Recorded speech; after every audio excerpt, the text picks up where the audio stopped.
ನಾನು ಪ್ರಜಾಪ್ರಭುತ್ವದಲ್ಲಿ ನಂಬಿಕೆ ಇಟ್ಕೊಂಡಿರ್ತಕ್ಕಂಥವನು, ಸಂಸದೀಯ ಪ್ರಜಾಪ್ರಭುತ್ವದಲ್ಲಿ ನಂಬಿಕೆ ಇಟ್ಕೊಂಡಿರ್ತಕ್ಕಂಥವನು.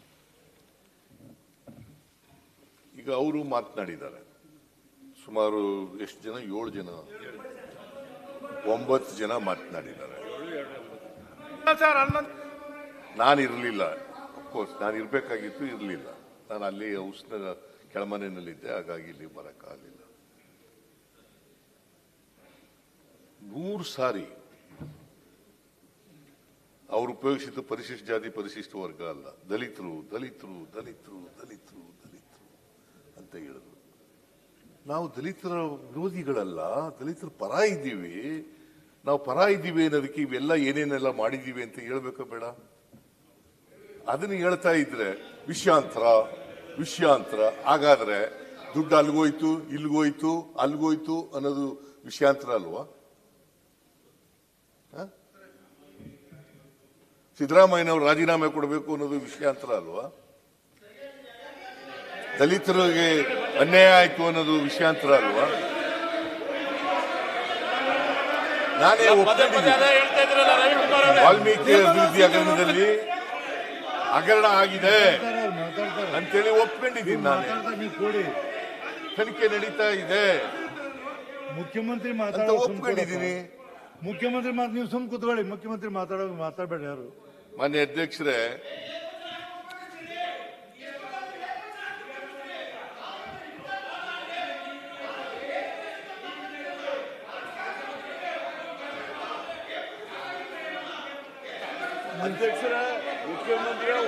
ಮಾನ್ಯ ಅಧ್ಯಕ್ಷರೇ, ನಾನು ದಯಮಾಡಿ ನಿಮ್ಮಲ್ಲಿ ಮನವಿ ಮಾಡ್ತೇನೆ.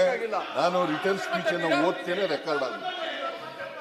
ಸುಮ್ಮನೆ ಇವರು ಅಡ್ಡಿಪಡಿಸ್ತಾರೆ, ಇದು ಮಾತಾಡೋದು ಮುಗಿಯೋದಿಲ್ಲ. ಕೇಶವ್ ನೋಡಿ, ಅದು ಯಾವ್ದಾದ್ರು ಅವ್ರ ಬಗ್ಗೆ ಮಾತಾಡಿದ್ರೆ ಸಿಂಗ್ಲರ್ ಮಾತಾಡಿದ್ರೆ ಕಡ್ತಂತ ತೆಗಿರಿ. ಆಯ್ತು, ಏನಂತ ಹೇಳಿನಲ್ಲ, ಏಕವಚನದಲ್ಲಿ ಮಾತಾಡಿದ್ರೆ ಕಡ್ತಂತ ತೆಗಿ ಅಂತ ಹೇಳಿ ಇನ್ನೇನ್ ಮಾಡ್ಬೇಕು? ಅಲ್ಲಲ್ಲ, ಬರೋದಲ್ಲ. ಕುತ್ಕೋ, ನಿನಗೂ ಹಾಕ್ಬೇಕಾಗ್ತಿದೆ. ಕುತ್ಕೋ, ಆಯ್ತಾಯ್ತು, ಎಲ್ಲರಿಗೂ ನಾಚಿಕೆ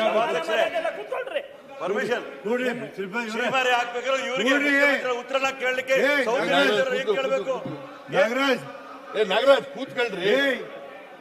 ಮುಖ್ಯಮಂತ್ರಿ ಹೇಳ್ತಾರೆ, ಹೋದ್ರಿ. ಮಾನ್ಯ ಸಭಾಪತಿಯವರೇ, ನೀವು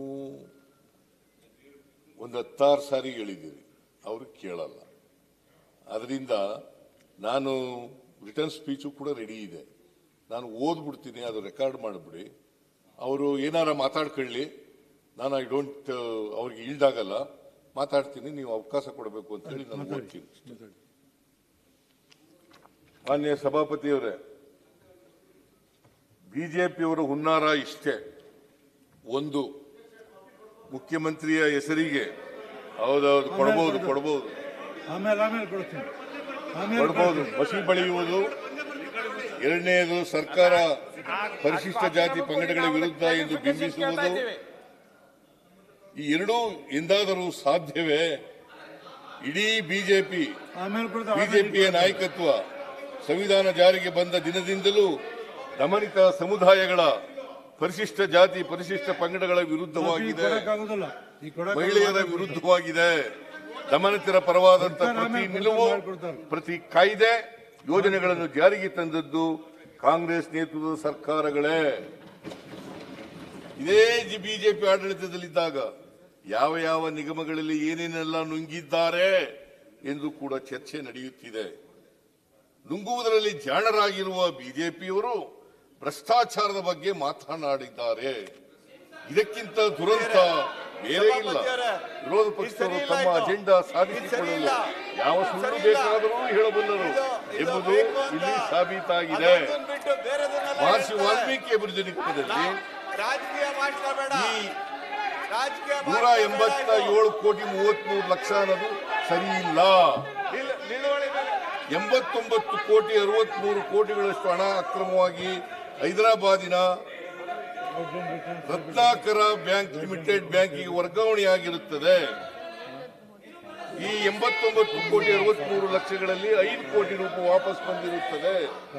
89.63 ಕೋಟಿ ರೂಪಾಯಿಗಳಲ್ಲಿ 45,2,98,000 ರೂಪಾಯಿಗಳು ಉಳಿತಾಯ ಖಾತೆಯಿಂದ ವರ್ಗಾವಣೆಯಾಗಿರುತ್ತವೆ.